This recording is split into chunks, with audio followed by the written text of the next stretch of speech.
Vou fazer a leitura do prefácio do livro O Caminho do Kyokushin, a Filosofia de Masaru. O Karatê já conquistou o coração dos jovens em todo o mundo. Esses jovens voltam-se para o Karatê na esperança de realizar um sonho partilhado por todos, pelo menos por todos os homens, ser forte. Nesta época de guerra nuclear, de luta através de computador e de guerra por mandato, na qual os pequenos países fazem correr o sangue por interesses de grandes países, os seres humanos olham com suspeição para as operações militares de todos os gêneros. A luta violenta entre povos do século XX estimulou uma tal sofisticação de armamentos que outro conflito global, do tipo daqueles que ocorreram já 2 vezes, poria em perigo de destruição total a vida animal e vegetal sobre a Terra.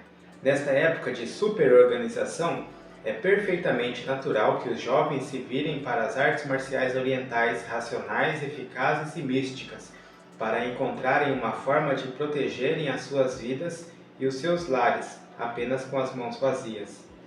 Mas, mais do que isso, as pessoas procuram o karatê como uma forma de protesto, mesmo simbolicamente, contra a organização excessiva do nosso tempo. Atualmente, as grandes organizações conduzem tudo. Perante tais condições, não surpreende que as pessoas se dirijam para o caminho do karatê a fim de restaurar uma certa dignidade do ser humano. A maioria dos 10 livros que escrevi durante os últimos 30 anos trataram das técnicas do karatê e do fortalecimento do corpo. Claro que, sendo um treino mental e espiritual essencial à verdadeira força, abordo estas questões e também a da moralidade. Contudo, não deixo de pensar que talvez os leitores deste livro não tenham compreendido plenamente aquilo que quis dizer. Comecei o meu treino com a chamada técnica das 18 mãos, com o sistema Shakuriki, mas rapidamente descobri que adquirir apenas a força física é comparável a esculpir uma estátua do Buda sem meter espírito nela. Durante os anos em que me consagrei totalmente ao karatê e ao dojo, frequentemente me deparei com maus entendidos. Isso levou-me a refletir profundamente acerca de mim próprio e da forma como eu ensinava os outros. Algumas dessas ideias convergiam naturalmente para o sofrimento humano. A história da traição de Júlio César pelo seu bem-amado e presumível sucessor Bruto é de todos conhecida. Quando os assassinos viraram as suas espadas contra o grande ditador, que talvez quisesse tornar-se rei, tentou proteger-se, mas desistiu assim que viu Bruto entre eles. As suas últimas amargas palavras foram: "Também tu, meu filho?" Refletem o profundo desgosto que ele sentiu de ser traído pelo homem que ele amou e protegeu.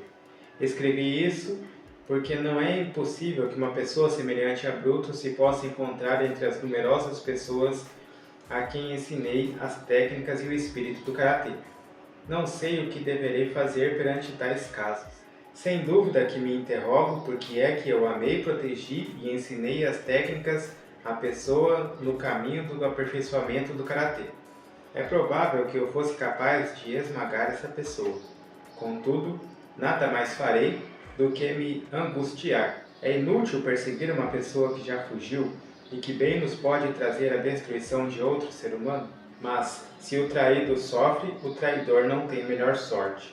Bruto e os seus cúmplices assassinos suicidaram-se finalmente em desgraça. Os traidores perdem geralmente todos os seus amigos. Conheço muitos a quem tal aconteceu.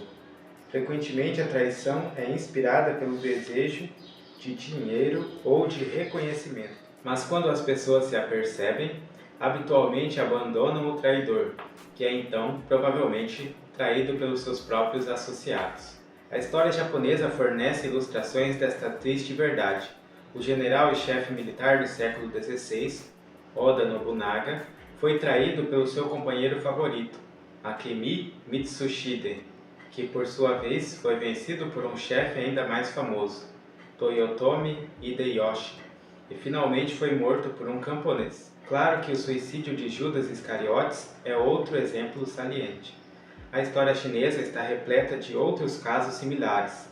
Por exemplo, Shao Kahn, o chefe dos eunucos do primeiro imperador Qin, século III a.C., era um homem pérfido e intriguista que se associava a todas as pessoas que pudessem servir a seus interesses. Planejou a morte de uma criança herdeira do trono, posteriormente foi executado sob ordem do soberano. Foi obrigado a cavar sua própria sepultura. A verdade é que todos vivemos dentro de um corpo comum, ligado por laços psicológicos mútuos. O castigo, quer este seja puramente mental ou imposto pelo ambiente social, cairá finalmente sobre a pessoa que traiu o grupo com o qual ela escolheu viver. Uma das tarefas mais difíceis que uma pessoa tem de enfrentar é a escolha de companheiros que não a atraiçoem. Uma tarefa igualmente difícil para certas pessoas é a superação de todos os pensamentos de traição que possa ter relativamente aos seus colegas. A punição social recairá sobre toda pessoa que traiu o grupo. Uma vez que a punição foi executada, geralmente é demasiado tarde para se remediar a situação. O caráter de uma pessoa é frequentemente determinado pelo gênero de companhias que ela tem. Isso quer dizer que se deve ter muito cuidado na escolha dos amigos íntimos. No passado, treinei-me sozinho nas montanhas.